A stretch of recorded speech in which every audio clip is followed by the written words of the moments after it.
so my next sample here is a hem sample with a bound edge. So if you don't have any overlocking and you don't want to turn this to the inside and then top stitch, and you want maybe a different kind of finish, you can bind this edge. Binding the edge, you would have to prepare your binding with a cotton voile. Cotton voile is a very thin cotton. It's really lightweight. It's kind of a little bit flimsy as well, so it's a little bit hard to cut. So when we cut our buyer's bind, so we're actually not using a pre-bought bind or folded bind. We're cutting it ourselves. We're having a piece of paper. We're placing our selvage onto the edge of the paper here, folding the other side over, pinning it down. So we're sandwiching the fabric in between the two paper layers. You can call this a voile sandwich. Okay, and now we're drawing in a 45-degree angle. I've done this earlier, so I'll show you. Use my ruler. So this is a 45-degree angle. Draw a line, and then you cut this, draw another line at 5 centimeters, so 5 centimeters apart. For my sample, you can see, so this is going to be the length of my bind. I only need this strip. If you have obviously a wider hem, you need to have multiple strips. So what you're going to do is pin these strips.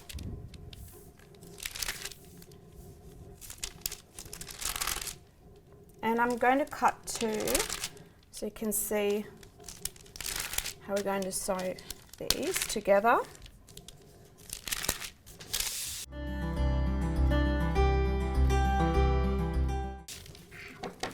And then you're cutting all 3 layers, and this prevents the cotton voile to move around.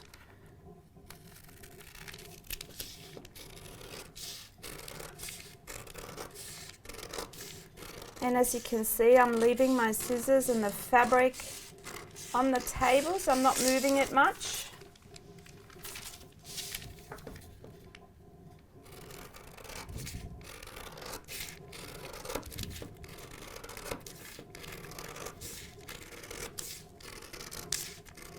This is the only time where you cut paper with your fabric scissors.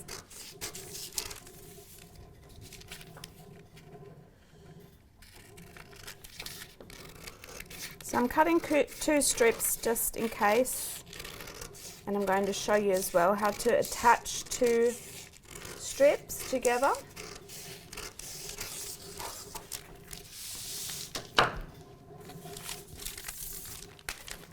So when we attach this strip, we're attaching it this way on an angle, on a 45-degree angle as well. It sits better on the bind. So what we're going to do is take the pins out.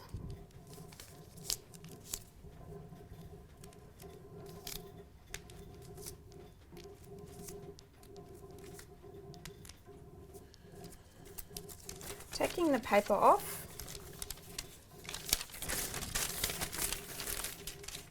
And unstitching. This is right side onto right side, and this looks a bit awkward because you're folding it on, it's cut on the 45-degree angle, but I'm going from this edge, this corner here, to this corner. I'm going to pin.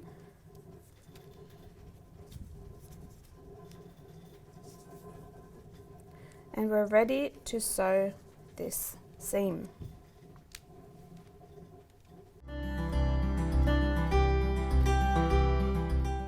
So we're going to stitch from this corner to that corner.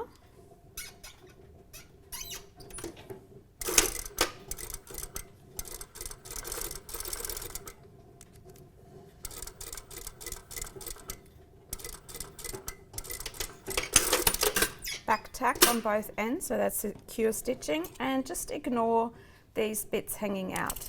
And you can see how this is now flowing really nicely. We're going to press this seam open, and then I'll show you how to attach it onto your sample.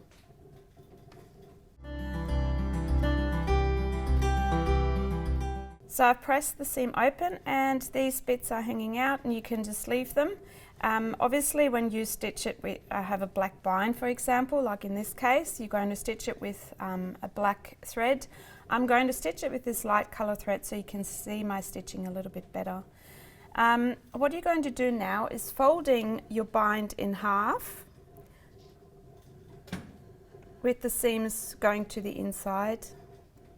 You can just pin it, don't press it. So really line up the raw edges on this long edge on the length.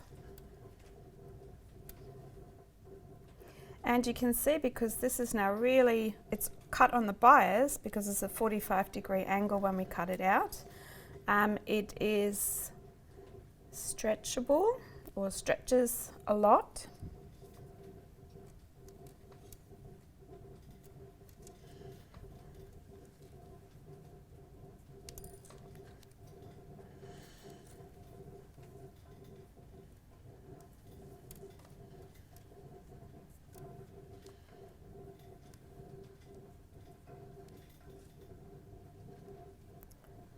And we can now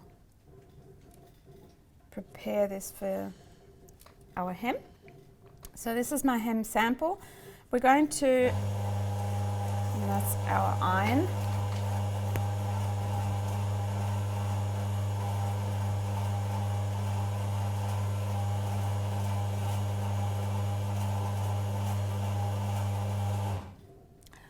Okay, so we have our hem sample here.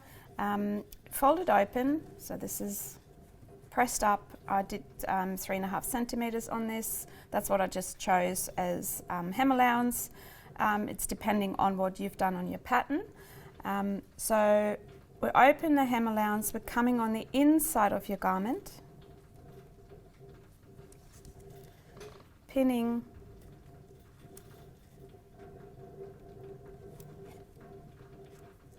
your bind, stretching it slightly,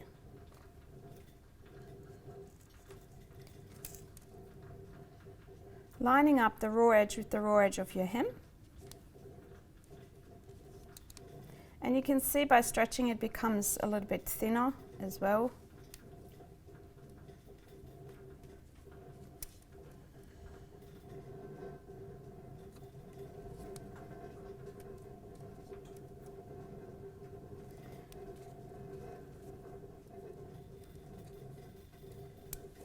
And we're going to stitch foot width. So in this case, foot width, in my case here, is 5 millimeters.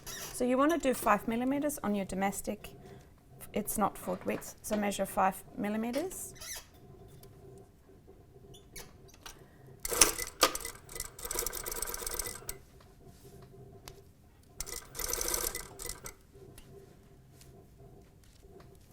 I'm going to stitch the bind down.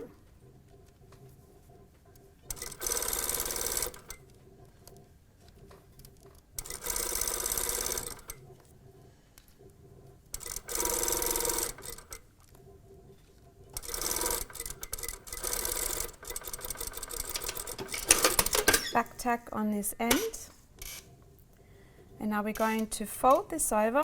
So if you feel like it, you can press this. I actually never press that. I just fold it up and pull it and fold it over.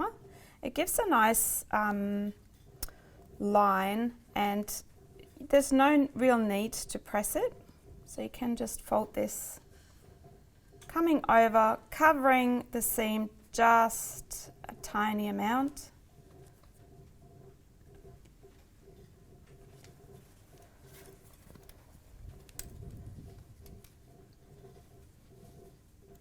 Can see it like that.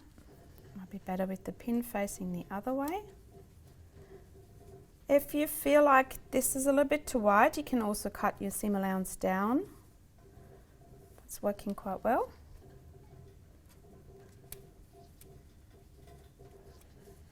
So this is called a French bind, and it can be used on a lot of the hem allowances, on seams. I would not use this on an edge as a seam finish or a hem finish. to be visible, to be seen.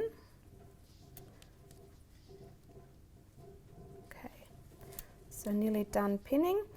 Once you get the hang of this French bind, you actually don't pin a lot. You can do it as you go, but you need a bit of practice with that.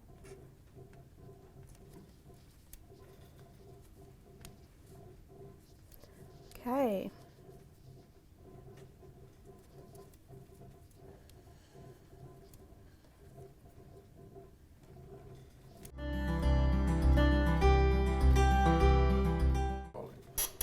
Right, we're now going to top stitch the bind down by pinning or stitching this very close to the edge along here. So the inside of the foot runs along this edge here. It's called a pin stitch.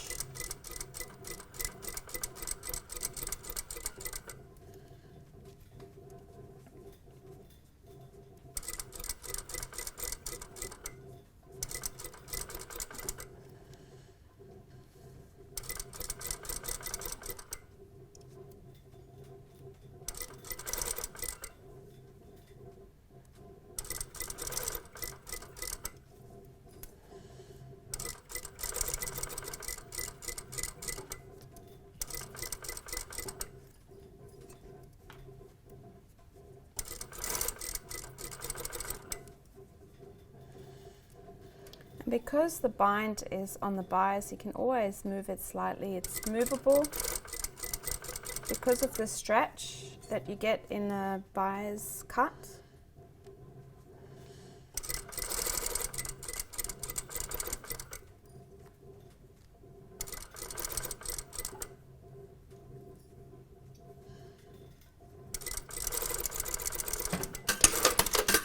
So stitched the bind on.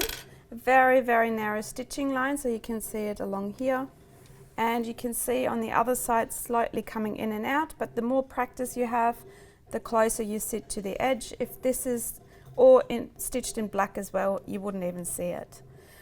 So you have your hem allowance, you bound the edge of the hem, and now you can either pin this down and blind stitch, so you can blind stitch this down, or you can top stitch if you wanted to. You can either do it along here or down here, and it's just another way of finishing off the edge of your hem.